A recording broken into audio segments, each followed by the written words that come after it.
Nice to meet you. Nice to see you. Yes, nice to meet you too. Thank you for taking a minute out today. I appreciate it. I'm thrilled and delighted. So before we get into Cole Porter, the newest project, I want to know, 5 years ago this pandemic was crazy, raging, so many things happened to musicians. How did you ultimately weather the global pandemic, and how did it either influence this project or what you're doing right now? Yeah, this project probably would have not been what it is without those quiet years at home. Um, but in my other life, I mentor students at Berklee College of Music, songwriters mostly, and we kept teaching online. So Yeah. although all the live shows disappeared, and we had to wrap our heads around not having that outlet and that community, my teaching continued. So I knew I had that as a grounding base, but further, I had already had the idea that I wanted to do this project. But what happened with the pandemic was all my I had a colleague, the show producer Danny Capillion. He said you need to reach higher for your guests on your project, and the pandemic allowed that because all those great players, particularly the players in Nashville that I got, they were home. Yeah. And and kind of really eager to keep going with creative outlets. We all were looking. And so I spent a lot of that pandemic time in my little studio back there, making this music and getting tracks from people who were playing in their own homes and listening to each other. So the pandemic is, a once in a lifetime, very treacherous and tragic scenario, but for some people, it provided a time for some other kind of life to emerge. Yeah, and that's what happened for me. So Cole Porter is one of those seminal figures in jazz that gets reimagined quite a bit and reinterpreted. What what are you bringing to this that you ultimately want the listener to get from what your interpretation is? Yeah, I'm not known as a jazz artist at all, even though I came up listening to jazz singers and jazz players. My father had those records in the house. Kind of Blue was one of the first albums I listened to as a Yep. really little kid. Yep. Um, and Billie Holiday. And so I have those jazz influences, but mostly I came up as an Americana artist and learned to play acoustic guitar and listened to those artists, went to bluegrass festivals. So I had this early love for the American songbook, as well as my ears and my hands on my instrument were always tuned into this other world of making sound and the music you'd find on the back porch, as I like to say. And I felt really strongly throughout my adult music life that those two things could come together in a way. And I hadn't really heard it done in quite that way, really rooted in roots music, right? Instrumentation. Further, I love jazz, but swing, that Sinatra swing, that's not where I can interpret best. So the concept was to take those incredible songs with the melodies that, I think are the best in that world, so evocative and provocative, and set them in this other way in my wheelhouse, and hope that, for one thing, people who wouldn't necessarily hear these songs would hear them and be introduced to this kind of writing and this kind of storytelling. Yeah. So take me back to the beginnings of being in bluegrass and the churches in Northern Virginia, how you got to New York. How did your career kind of evolve and take off? And more importantly, who were some musicians that you emulated and looked up to early on? That's a nice question. Um, you know, uh, my my father used to bring records home, and he brought home uh, folk musicians. One day he brought home three records, the Weavers, um, the soundtrack from My Fair Lady and Lady in Satin, 4 records, sorry, and Danny Kaye's Mommy, I Want a Drink of Water. I always forget the title of it. And but folk music was what I was supposed to learn and play. You know, as a young girl with an acoustic guitar, this is what you did. You played folk music. And the outlets, my parents gave me music lessons. They gave all of us music lessons. We were very lucky in that way. I'm the one that took to it. The outlets for playing were my recitals, the Unitarian Church coffee houses in the area. There were 2 coffee houses that really, I think 11 or 12 was the first time I did that. You know, little school things, and then there was the American Folklife Festival. So I was kind of immersed in the folk world all that time. You know, one of my early concerts was seeing Joni Mitchell at Constitution Hall, solo, you know. Yeah. But the jazz thing was in there. You know, the songs were in there, little movie musicals on late night TV that I secretly watched.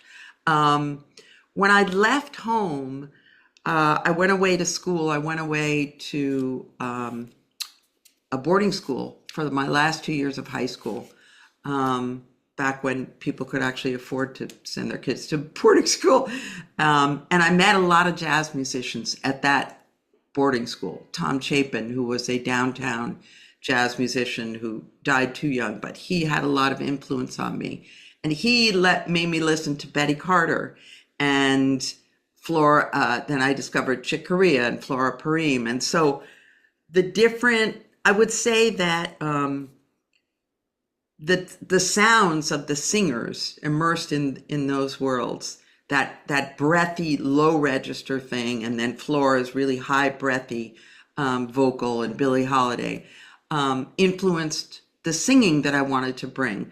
But the writers and the songwriting was from the Americana world. And those, you know, early days of like John Hartford, who was like one of the pioneers of Americana, the band, Robbie Robertson, Joni, of course. And then there was the later writers in the 90s, Gretchen Peters, Laurie McKenna. These are all songwriters that are really well known in the Americana world coming out of Nashville. And these are story songs, John Prine. And so, you know, my writing life outside of interpreting Cole is as a singer-songwriter in that world. Somehow they go together for me. Yeah. Because those kinds of Americana writers are very committed to strong melodies and stories and precision of lyrics. So the two have always kind of gone together. When I came, I did the folk singer-songwriter world in New England. And then when I moved to New York, I met a lot of top quality session musicians. So I want to say there was a little very somewhat lucrative and rewarding detour into the world of being a hired gun as a singer. But it was great work for 20 years, but always writing songs, and honestly, for a very long time, had in mind the kind of album that I did with the Cole songs. Did that answer the question? Yeah, it certainly did. You knocked a lot of dominoes down that I was going to ask. I'm curious, coming from Virginia, coming to the hotbed of music in New York City, what was a dream stage, a dream performer, a dream moment that you just wished would happen and it did, and you were in it and you couldn't believe it was happening? Huh. You know, as a as a musician, not as an artist looking to have fans. One of the artists I loved, who I said, she's had the opportunities and the bravery that I have always looked for in my life, and that was Rickie Lee Jones. And as a freelancer in a completely other role, I got to do Saturday Night Live with her as a backup singer. And I met some musicians I admired, the drummer, J.R. Robinson, and um, Rickie, has always paved her own path, which I admire so much. And we had some of the same influences. She was influenced by Billy. So to work alongside her, even for those 2 days, was something I felt very, very honored and proud that I had been asked to be a part of that. As far as a performer, when I've done shows at Club Passim in Cambridge, which is an iconic folk touring musician club, which is probably 110 capacity, very intimate. The people who come to Passim really want to listen, and they are devoted fans, and those have been some of the most rewarding shows of my life. To feel that you're in a room with true music lovers and you can do exactly what you do. And I think probably the first time we did the Cole show at City Winery in New York, when I felt like, oh, this is going to work. Yeah. Yeah, A good one too. for sure. So after all of these years of dedicating your life to being a performer and a creative, what do you like the best about being a professional musician? What gets you up every day? Hmm. I mean, it's two things. The opportunity to just sit there for 3 hours and try to write a song, that's it for me. That's like, I mean, I've always said I love being in front of people and I love making records. Um, but I've always said, and I say this to my students, figure out what is the thing you can't live without, you know. And although it'd be real hard to live without performance, because I think my fans love the natural dialogue between us when we're doing a show. But if I couldn't write, I'd be devastated. So it's the writing, it's that moment of creativity in trying to make something out of nothing, that is really, really beautiful. Second to that is the collaboration between with our other musicians that I admire, um, is just thrilling. And the collaboration you feel it at a great gig when the audience is there's a give and take with the audience. So it's that people to people thing, because no matter what you do in your life, you got to do it to be in isolation. That's not really the point. The point is to commune with other human beings, I think. So those collaborations are just, and that they've gotten better and better over the years. The last 5-10 years have been pinnacle of that for me, and I really treasure that. And one of the other components to you is teaching, obviously, and you'd mentioned your students. So Yeah. you've been on stage with a lot of heavy people. You mentioned Rickie Lee Jones, and there's, Marc Cohn, there's a lot of other musicians you've been around. But in your own right, you've shared the stage and collaborated with a lot of musicians over time. What do you ultimately want to give to your students about the experience of being a musician? What do you want them to understand that's going to help them have a career like you've had and to get out into the world and do it? Yeah, there's two components. One is, okay, do you want to make a living? There's that side, and then there's the creative side.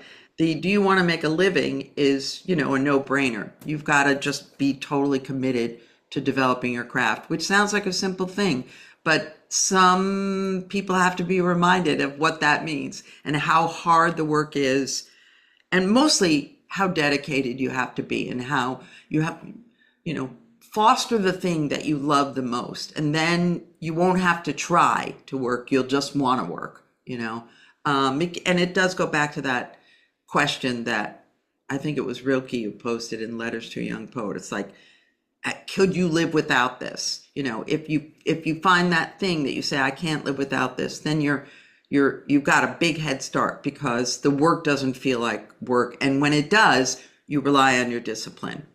So many artists have talked about that. The other part is, don't try to fake something that isn't you.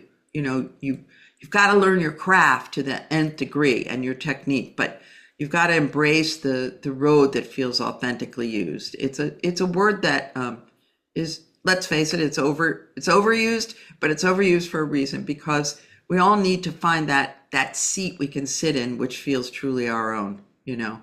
And I think so. It's like, let me not. And I've done a few things that in my early years that were not natural, didn't come naturally because somebody thought it would be a good idea for getting ahead in the business, or you sound good at that. You know, you should do that because you're good at that. But that's actually not a good enough reason. So find your true voice in whatever it is. And for some of my students, that's not being performers, that's being strictly songwriters or film scorers or, you know, music therapists, whatever it is. You know, I'm looking to set an example for them that you're going to have a happy life if you're not faking it. Yeah, for sure. So, Janie, at the end of the day, everyone has a perception of you.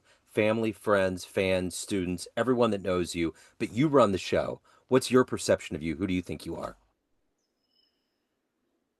Well, first of all, I'm pretty sure I'm a good mother. And I'm very proud of that. But I think I'm an artist who um, has her own vision, and whatever that means in the business, I'll take the highs and I'll take the hits. Um, I'm a genuine person. I'm a genuine, and that spills over into my art. There's no, as we were just saying, there's no fake. Um, I'm a giving artist and a giving human and a giving collaborator. I take joy in that. I think I'll come to anyone's rescue, whether it's another artist or my kid or my friends. Yeah. So we get off this call, time machine pulls up in front of your house. You can climb in and go back in time and see one live music show. Where are you going? You know, I've listened to some of your podcasts, and I knew that was one of your Good. favorites. I You love were that, ready. but I didn't have to work to find it. Good. It would be Billie Holiday, and she played a couple years before she died at a venue in the Village. Well, uh-oh, what's the name of it? It's no, they ripped it down. Um, I think I wrote it down. The Lowe's Sheraton Theater, right in the Village. Okay. Yeah. Apparently that theater didn't do as well as they thought it would. And I know exactly where that spot is because I'm there all the time. It would have been Billie. I mean, it was late in her life, so she wasn't singing pristinely, but that might have been the moment I would have wanted to see her. I would love to have just been there in the room when she was hanging out with Lester Young and really epitomized that nickname sassy, and just the mouth was flying. The Oh, drinks were yeah. flowing. The room was full of smoke. That would have been the way. So there's a jazz singer, Candace Springs, that just came out with a new album called Lady in Satin, and she covers Billy and does it really well. So it might be worth a listen. I actually profiling it on my show this week, and it's really Awesome. good. Yeah. Yeah. Um, so let me ask you this. If anybody wants to catch you live, where's the best place to get the latest album, Under My Skin, Cole Porter Reimagined? Where do they get that? Yeah. The best place to get it right now is on my website. The album is there. A download is there. You can get the real CD. You can get the download.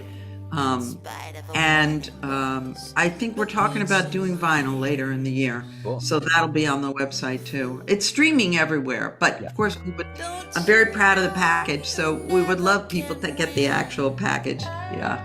Yeah, and vinyl is the best way. It still blows me away that every time the industry has moved to a new technology, there's always been this fear.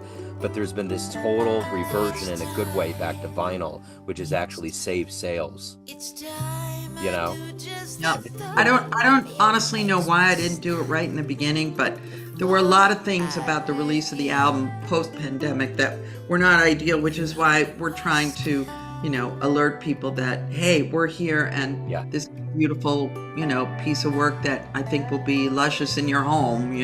So it's a little interesting after a year or so more after the release to be now letting the world know it's there. But it's never too late. Yeah. And there's so many moving parts that go into it. So this has been wonderful. Thank you so much for taking a minute out, talking about your story. It's been fascinating. I appreciate it. Thank you so much. It's just my pleasure. You do a great interview. Thank you. I appreciate Jazz it. fans, Joe Domino here, the host of the weekly Neon Jazz radio show and regular interview series being produced and distributed from Lee Summit, Missouri. We are very excited to let you know about the second annual Lee Summit Jazz Festival taking place again this summer on June 28th at the Bridge Space, located at 210 Southwest Market Street in downtown Lee Summit. Following the success of the 2024 festival, the lineup will include Lee Summit students, Casey Area Youth Jazz, Paganova with Michael Pagan, Horoscope with Stan Kessler, Brad Gregory, Adam Larson, and the Lee Summit Jazz Orchestra. There will also be food trucks and vendors to round out a day of celebration.